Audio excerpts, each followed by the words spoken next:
আসসালাতু ওয়াসসালামু আলা সাইয়্যিদিল মুরসালিন ওয়া আলা আলিহি ওয়া সাহবিহি আজমাইন। প্রাণপ্রিয় ভাইরা, কেমন আছেন?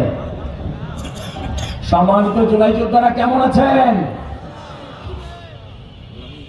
আজকে পাইকগাছা কলেজের ঐতিহাসিক মাঠে বাংলাদেশ জামাত ইসলামী 11 দলীয় জোটের নির্বাচনী জনসভার সম্মানিত প্রধান অতিথি মাওলানা আবুল কালাম আজাদ উপস্থিত থাকবেন।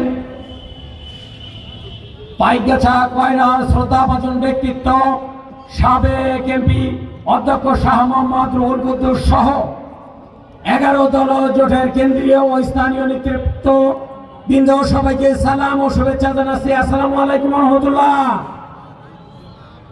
অন্যান্য ধর্মাবলম্বী ভাইদের জন্য আমার আন্তরিক শুভেচ্ছা।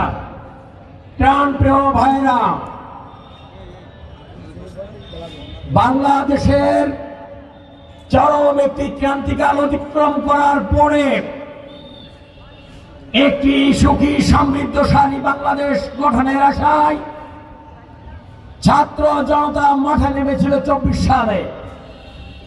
2024 সালে তারা মাঠে নেমে আশায় বুক বেঁধেছে। সাধারণ জনগণের মাঝে আশার সঞ্চার হয়েছে, কিন্তু আমরা দেখতে পাচ্ছি কিছু স্বার্থন্বেষী মহল তারা সেই আশাকে পরাভূত করতে যাচ্ছে। আপনারা কি এই আশাকে পরাভূত করতে হতে দেবেন? প্রাণপ্রিয় ভাইরা, আমাদের দেশ থেকে একটি মোটা দাগের চোর এখান থেকে পালিয়ে গিয়েছিল বিদেশে। সেখান থেকে সে আবার ফিরে এসেছে শক্তিশালী রূপ ধারণ করে। এখন সে কি বলে? তার মুখ দিয়ে যা বেরোচ্ছে সেগুলো পাগলের প্রলাপ ছাড়ার কিছু নয়। নেটিজেনরা এখন বিভিন্ন ভাবে বলছে এই পাগলকে লন্ডনে রেখে দিতে হতো, বাংলাদেশে আনতে হতো না। বাংলাদেশের পাবনায় এর অবস্থান হওয়া উচিত। প্রাণপ্রিয় ভাইরা, এমন এমন কথা বলছে যা ইতিহাসের পাতায়ও নেই। আমাদের যশোরে নাকি চিনিকল ছিল, কুমিল্লায় নাকি পিকেট করবে, চট্টগ্রামকে বাণিজ্যিক রাজধানী করবে।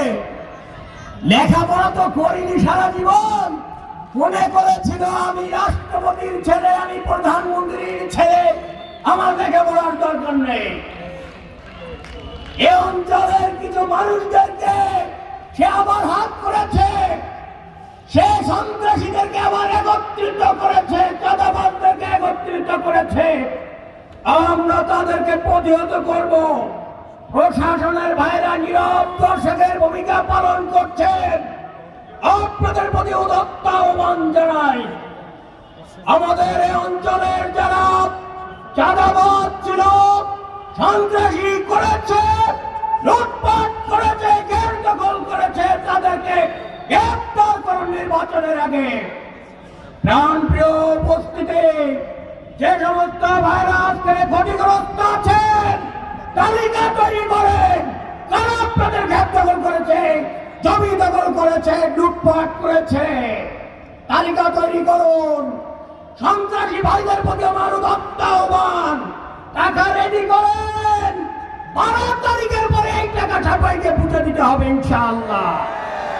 প্রাণপ্রিয় উপস্থিতি, আগামী 12 তারিখে সবাইকে ভোটের পক্ষে ভোট দিয়ে, দাঁড়িপাল্লার পক্ষে ভোট দিয়ে জয়যুক্ত করবেন এবং বাংলাদেশকে যাতে ভবিষ্যতে আর ফ্যাসিবাদ না আসে সে ব্যবস্থা করবেন। সবাইকে সালাম জানাচ্ছি। আসসালামু আলাইকুম ওয়া রাহমাতুল্লাহ। সম্মানিত উপস্থিতি, এ পর্যায়ে আলোচনা নিয়ে আসছেন